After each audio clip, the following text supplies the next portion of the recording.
विद्यार्थी मित्रांनो, सह्याद्री ट्युटोरियल्समध्ये तुमचं स्वागत आहे। आज आहे 29 तारीख आणि आज आपण रिव्हिजनमध्ये ना इंटिग्रेशनला सुरुवात करूया असं मला वाटतं। म्हणजे मी तुम्हाला सजेस्ट करतो, लक्षात घ्या, एक प्लॅनिंग करूया आपण।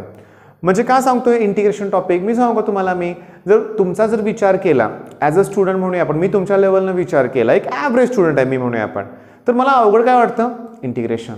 एक्झाममध्ये 5 ते 6 क्वेश्चन असतात टोटल, ओके, ऑलमोस्ट 10% भेटायचं त्याचं नाही। एका दुसरा प्रॉब्लेम खूप टफ जातो, एका दुसरा म्हणण्यापेक्षा काय काय मुलांना तर इंटिग्रेशन सगळंच अवघड वाटतं, ओके। पण आपला ग्रुप कुठला आहे? PCM ग्रुप आहे। आपण जास्त करून कुठे ॲडमिशन घेणार आहे? इंजिनिअरिंगला। फर्स्ट इयरला मॅथ्स कंपल्सरी सगळ्यांना असणार आहे आणि तुम्हाला मी सांगतो इंटिग्रेशन त्या ठिकाणी खूप महत्त्वाचं ठरणार आहे, okay. Integration, derivative, differential equation आणि मॅट्रायसेस हे टॉपिक इंजिनिअरिंगला असतातच। इंटिग्रेशन जमायचं असेल ना तर बेसिक ट्रिग्नोमेट्री पासून सगळी सुरुवात करावी लागते, बरं आहे। मग मी तुम्हाला सांगू का, तुमची नाही जरी सुरुवात झाली असेल परफेक्ट म्हणूया आपण, तर मी तुम्हाला इंटिग्रेशन जवळजवळ 20 ते 30 व्हिडिओ चॅनलवरती ऑलरेडी आहेत। जर तुमची बऱ्यापैकी तयारी असेल तर तुम्ही PYQ पासून स्टार्ट करा। मी इयरली असे क्वेश्चन सगळे सॉल्व्ह करून दिलेत इंटिग्रेशनचे, अगदी बेसिक लेवलपासून पण सुरुवात करून दिलेली आहे। म्हणजे अगदी sine square, cos square, tan square याचं इंटिग्रेशन याच्याबद्दल मी बोललेलोच आहे, लक्षात, म्हणजे व्हिडिओ घेतलेलेच आहेत। इंटिग्रेशन करायचंच आहे आपल्याला आणि तो लेंदी पार्ट आपण ह्या 2 दिवसात जर संपवला, ॲक्च्युली एका दिवसात संपला पाहिजे पण नाही संपणार। कुणाचं नाही संपणार? ठीक आहे, आम्ही केलं नाही आतापर्यंत पण आता करायचं आहे, अशा मुलांना थोडासा वेळ लागेल, मी मान्य करतो, पण लावा वेळ। भलेही तुम्ही 2 दिवस करा, पण भविष्यात पण ते आपल्याला उपयोगी पडणार आहे आणि इंटिग्रेशन जमलं की स्कोर इम्प्रूव्ह होणारच आहे। तसं तुम्हाला सांगू का, तुमच्या लेवलने विचार केला ना तर 3D लाईन प्लेन पण कन्फ्युजिंग आहे खूप, सगळं मिक्स झालं की म्हणजे 3D लाईन प्लेन एकदम प्रॉब्लेम कुठला हे ओळखता पण येत नाही बऱ्याच वेळा। बरं, इंटिग्रेशनची प्रॅक्टिस करताना बाळांनो टाईप ओळखायला शिका, ओके। म्हणजे एका टाईपच्या भरमसाठ 30-40 प्रॉब्लेम सॉल्व्ह करायची काही गरज नाही आहे, तुम्हाला फक्त टाईप ओळखता आला पाहिजे। दुसरी गोष्ट, प्रॅक्टिस करत असताना तुम्ही टेक्स्टबुकमधले प्रॉब्लेम नुसते बघत जावा, जे येत आहेत ते सॉल्व्ह करू नका, पण जे येत नाही येत ना त्याच्यावर फोकस करा, त्याला मार्किंग करून ठेवा। नेक्स्ट रिव्हिजनमध्ये तेवढंच करायचं आहे आपल्याला, हे पण लक्षात घ्या, ठीक आहे। मग इंटिग्रेशन तुमच्या लक्षात आलं, 2 दिवसात फिनिश करा। म्हणजे ॲक्च्युली 29-30ला मला मॅथ्स सेकंड आणि केम सेकंड संपवून घ्यायचे 2 दिवसात।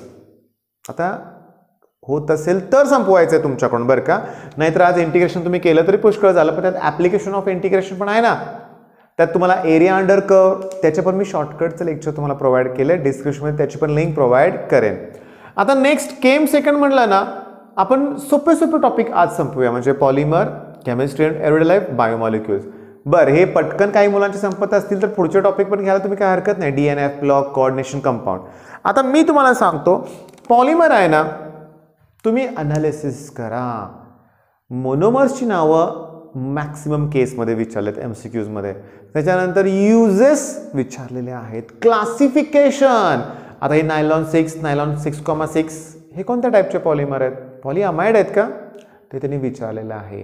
म्हणजे बऱ्यापैकी तुम्हाला क्रॉस लिंकेज कशात प्रेझेंट आहे, कशात प्रेझेंट नाही, असे प्रश्न विचारतील। पॉलिमरमध्ये आणखीन काय तुम्हाला सांगू का, म्हणजे क्लासिफिकेशनच झालं ते लक्षात घ्या, थर्मोसेटिंग, थर्मोप्लास्टिक ते तुम्हाला माहिती आहे, लक्षात घ्या। सगळ्यात महत्त्वाचं मोनोमर तर बोललो तुम्हाला मी, पण सगळ्यात महत्त्वाचं एक चार्ट आहे बघा, त्यात कुठले कुठले पॉलिमर आहेत बघा, बहुतेक लेक्सन, अजून कुठले आहेत, केवलार, ग्लिप्टल, ते करा, आज करा। हे मी अगोदरपर्यंत बोललोय, मला मान्य आहे बरं का, पण मी परत सांगतोय, हे करा। बरं, केमिस्ट्री अँड एव्हरीडे लाईफमध्ये काय करा, ड्रग्सची नावं, ॲनाल्जेसिक, ट्रांक्लायझर, अँटीसेप्टिक, अँटीऑक्सिडंट, हे काही ड्रग नाही आहे लक्षात घ्या, पण अँटीऑक्सिडंटची एक्झाम्पल आहेत, BHA, BHT, ते करा, ओके। स्ट्रक्चर येत नाहीत परीक्षेत, मी मान्य करतो, पण असं मी एक प्रश्न मला आठवत नाही आहे, which of the following element is not present in, आणि त्यांनी नाव सांगितलं स्ट्रक्चरचं, ओके, कोणतं एलिमेंट प्रेझेंट नाही आहे, बहुतेक नायट्रोजन असं आन्सर होतं त्याचं, पण असा पण प्रश्न विचारतील, तर स्ट्रक्चरमध्ये कुठले एलिमेंट प्रेझेंट आहेत हे तुम्हाला बघितलं पाहिजे।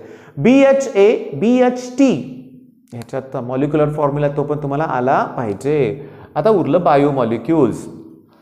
सांगू का तुम्हाला मी की बायोमॉलिक्युल्सचे PYQs आहेत माझ्याकडे, बरं का, आणि मी तुम्हाला सांगतो की बायोमॉलिक्युल्स टोटल किती प्रश्न आहेत तुम्हाला सांगतो। बायोमॉलिक्युल्सचे माझ्याकडे PYQs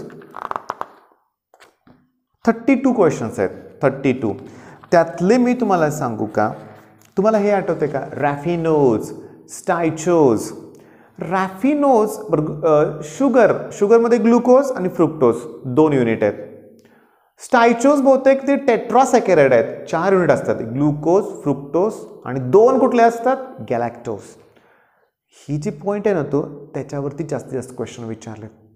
नेक्स्ट मी सांगू का ग्लुकोज. मग आता सांगू का इतके सोपे प्रश्न आहेत, पण तुम्ही PYQच बघा. मी तुम्हाला सांगतो त्यांनी एक प्रश्न विचारलाय की ग्लुकोजमध्ये कोणता फंक्शनल ग्रुप असतो, अल्डिहाइड असतो. ओके, मग ग्लुकोजच्या बघा रॅफिनोज ट्रायसॅकॅराइड आहे तसं त्यांनी विचारलंय. ग्लुकोजमध्ये कायरल कार्बन ॲटम किती असतात, ऑप्टिकल आयसोमर्स किती असतात. स्टायचोज हे काय टेट्रासॅकॅराइड आहेत. ओके, हे परत विचारलंय. Which of the following is trisaccharide. Raffinose म्हणजे 13 प्रश्नामध्ये 4-5 क्वेश्चन तेच आहेत. ट्रायसॅकॅराइड, टेट्रासॅकॅराइड. पुन्हा या पेजमध्ये पण तेच आहेत. 1 मोल ऑफ स्टायचोज तुम्हाला सांगितले, फ्रुक्टोज, ग्लुकोज आणि 2 गॅलॅक्टोज असणार आहेत, लक्षात घ्या. त्याच्यानंतर अजून प्रश्न जर बघितले ओके, आता मी तुम्हाला सांगतो करायचं काय ह्याच्यानंतर तुम्हाला बायोमॉलिक्युल्समध्ये ग्लुकोजच्या रिॲक्शन तर आपण करणार मन लावून. ग्लुकोजच्या रिॲक्शन्स झाल्यानंतर लक्षात घ्या मी तुम्हाला सांगतो ग्लुकोजचे स्ट्रक्चर आहेत. Haworth projection formula, Fischer projection formula, okay, ते जरा करावं लागेल. DNA, ओके, पुन्हा तुम्हाला माहिती आहे ॲडेनिन, ग्वानिन, थायमिन, युरॅसिल. मग DNA मध्ये कोण प्रेझेंट आहे जे RNA मध्ये नाही आहे समजा, किंवा RNA मध्ये प्रेझेंट आहे DNA मध्ये नाही आहे, असले क्वेश्चन्स करा. ओके, हिंट देऊ का तुम्हाला मी बायोमॉलिक्युल्स करताना हे 32 क्वेश्चन्स आहेत ना ह्यातले, हे तुमच्या टेक्स्टबुकमध्ये पहिला हुडका, तिथं लिहा तुम्ही कुठल्या वर्षी आलेला आहे तो, आणि तिथले सगळे पॉईंट्स क्लिअर करा. तुमच्या लक्षात येईल की पुस्तकातले क्वेश्चन्स आहेत तसे आहेत. Glucose on reaction with NH2OH, हायड्रॉक्झिलाम आहे, ग्लुकोक्झाईम तयार होईल, बरोबर आहे. पुन्हा आणखी तुम्हाला सांगू का ते हार्मोन, एन्झाईम यांची नावं पण विचारले. ओके, म्हणजे बायोमॉलिक्युल्समध्ये विटॅमिन्स, वॉटर सोल्युबल कुठला आहे, फॅट सोल्युबल, प्रोटीन त्याचे स्ट्रक्चर प्रायमरी, सेकंडरी, टर्शरी आणि क्वाटर्नरी आहेत असे प्रोटीनचे structure. Classification amino acid, basic, acidic, neutral. आता ज्यात NH2 ग्रुप जास्त आहेत तो बेसिक, COH ग्रुप जास्त तो ॲसिडिक, हे दोन्ही ग्रुप नाही तर न्यूट्रल. एक्झाम्पल दिले तिथं लक्षात घ्या, वाचावे लागतील. ओके, आता फिजिक्स मी प्रत्येक वेळेस सांगत आलोय PYQs. फिजिक्स काय करायचे आहेत आपल्याला, PYQs करायचे आहेत, लक्षात घ्या. मी आता तुम्हाला जस्ट सांगतो.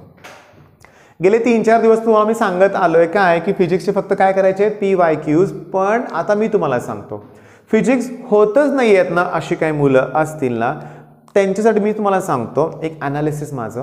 तुम्ही कोणताही पेपर काढा, कुठलाही 2018 पासून हे 19चे, तुम्हाला सांगू का स्टेशनरी वेव्हमधलं पाईप ओपन किंवा पाईप क्लोज हा प्रॉब्लेम तुम्हाला दिसेलच. मग टॉपिक वाईज पण जाऊ नका, ह्याच्या कन्सेप्ट सगळ्या क्लिअर करा ना. सोपं आहे का ते, आहे सोपं आहे, पण कसं गेलं पाहिजे सांगतो. चला ठीक आहे, pipe open and pipe close. तुम्हाला पहिली गोष्ट कळाली पाहिजे की पाईप क्लोज असेल तर तिथं नोड तयार होतो आणि या ठिकाणी अँटी नोड, बरोबर आहे. मग मला सांगा हे अर्ध लूप तयार झालं, अर्ध लूप म्हणजे λ/4, बरं त्याची लेंथ L असणार आहे. मग लॅम्बडा इक्वल्स टू किती येणार मग 4L. ओके, मग तुम्ही फंडामेंटल फ्रिक्वेन्सीचा फॉर्म्युला काय येणार सांगा, मग V/λ, लॅम्बडा म्हणजे किती 4L. हा पहिला. अजून काय लक्षात ठेवावं लागेल तुम्हाला, अरे पण अँटीनोड थोडं स्लाइटली बाहेर तयार होतो, मग ती एंड करेक्शन. मग तुम्हाला जर इनर डायमीटर दिली असेल तर L+E येणार, एंड करेक्शन. एंड करेक्शनचा फॉर्म्युला लक्षात ठेवावा लागेल 0.3D. पाईप क्लोज असेल तर पाईप ओपनला ट्वाइस E येणार बरं का, लक्षात घ्या. 2 म्हणजे 0.6D घ्यावं लागेल. ओके, नेक्स्ट पाईप क्लोज असेल तर फक्त ऑड हार्मोनिक्स प्रेझेंट असतात. मग हार्मोनिक्स म्हणजे याचं मल्टिपल नॅचरल फ्रिक्वेन्सीचं. तर तुम्हाला सांगू का ओव्हरटोन म्हणजे काय, तुम्हाला ते आलं पाहिजे. ओव्हरटोन म्हणजे काय, याच्यानंतरचा मोड. पाईप तीच आहे पण आता आणखीन एक गंमत सांगू का, पाईप क्लोज असेल ना, एक नोड एक अँटीनोड. फंडामेंटलला फर्स्ट ओव्हरटोनला 2 नोड 2 अँटीनोड असं येणार, ठीक आहे.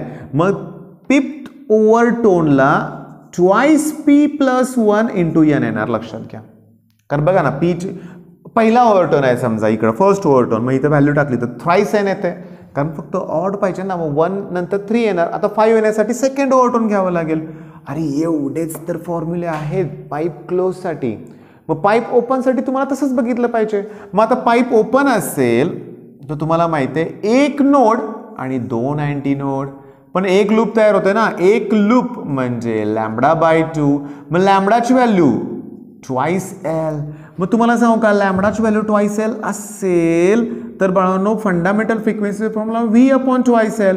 मग तुम्हाला माहिती आहे L प्लस ट्वाइस ही मला घ्यावं लागेल. कधी? कारण 2 एंड करेक्शन आहेत, त्यानुसार फॉर्म्युला लक्षात ठेवावं लागेल.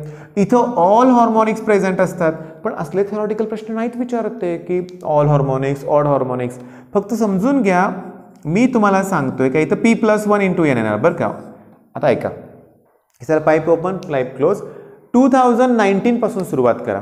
तुमच्याकडे अरिहंतचं बुक आहे, PYQs आहेत, हुडका पाईप ओपन पाईप क्लोज कुठल्याही परिस्थितीत करा.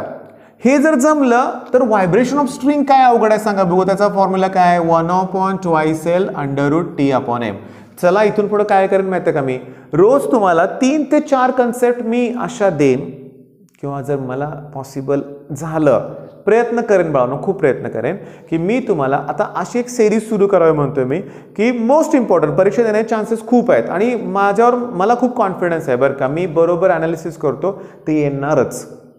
ॲक्च्युली बघतोच मी जे सारखं सारखं रिपीट होते ना त्या क्वेश्चन मग त्या कन्सेप्टची मी सिरीज सुरू करावी म्हणतोय. ओके, तुम्ही ॲक्च्युली मी काय तुमच्या कॉमेंट्सची पण वाट बघणार नाही की चला ठीक आहे सपोर्ट तुम्ही कॉमेंट्स केल्या घ्या तर मी घेईन, असं काही नाही, मी घेईनच. म्हणजे आज दुपारपर्यंत तुम्हाला पाईप ओपन पाईप क्लोज ह्याच्यावरचा एक व्हिडिओ मिळू शकेल. नाहीतर मी असं करेन, तुम्हाला माहिती आहे की Doppler effect in sound, okay त्याच्यावरती पण क्वेश्चन आहेत. तुम्हाला सांगू का आणखीन अशा भरपूर माझ्या कन्सेप्ट आहेत की ज्याचे क्वेश्चन सारखे रिपीट होतात. इलेक्ट्रॉन्स फोटॉन्स असेल, ॲटम मॉलिक्युल्स न्यूक्लिया असेल. मग शॉर्ट बट स्वीट असं छोटे छोटे लेक्चर्स मी तयार करेन की जेणेकरून कसं छोटे लेक्चर्स मी का तयार करतो माहिती आहे का, ही वेळ पण नाही आहे की तुम्ही 1 तासभर कोणाचे लेक्चर्स बघायचे नाही. तुम्हाला त्या तासात भरपूर रिव्हिजन करायचं आहे. तुम्हाला सांगू का हे 3 टॉपिक तर पटकन होतील असं मला वाटतं तुमचं. म्हणजे झालं ना तर तुम्ही D आणि F ब्लॉक सुद्धा घेऊ शकताय. मी रिॲक्शनचे टॉपिक जाणून बुजून बाजूला ठेवलेत का माहिती आहे का, की मला बाकी सगळे टॉपिक झाल्यानंतर रिॲक्शनचे टॉपिक आहेत ना, हॅलोजन डेरिव्हेटिव्ह पासून अल्कोहोल फिनॉल इथर अल्डिहाइड कीटोन कार्बोक्सिलिक ऍसिड आणि कंपाऊंड कॉन्टॅक्ट नायट्रोजन, कधीही हे 4ही टॉपिक तुम्ही एकदम रिवाइज करा. तुम्हाला क्वेश्चन पेपरमध्ये क्वेश्चन बघितला कळायला पाहिजे की तो कुठल्या कन्सेप्टवर कुठल्या टॉपिक कुठल्या रिॲक्शन्स हे तुम्हाला कळायला पाहिजे. ओके, मग आज काय प्लॅनिंग, इंटिग्रेशनला ऑप्शनला ठेवू नका, करा. मी व्हिडिओच्या लिंक डिस्क्रिप्शनमध्ये लिंक प्रोव्हाइड करतोय. पॉलिमर मी सांगितलंय, इझी क्वेश्चन्स ते करायचे. बायोमॉलिक्युल्स मी तुम्हाला हे पण सांगितलं आणि हे पण सांगितलंय. PYQs आजपासून तुम्हाला लेक्चर्स पण मिळतील. दर 4-5 तासाला व्हिडिओ प्रोव्हाइड करायची माझी इच्छा आहे बरं का, तसं मी करेन सुद्धा. जेणेकरून कसं आहे आता हे 10-15 दिवस खूप महत्त्वाचे आहेत, म्हणून 10 दिवस म्हणूया आपण. ठीक आहे, तुम्ही पण जीव तोडून अभ्यास करा. ठीक आहे, बेस्ट ऑफ लक, धन्यवाद.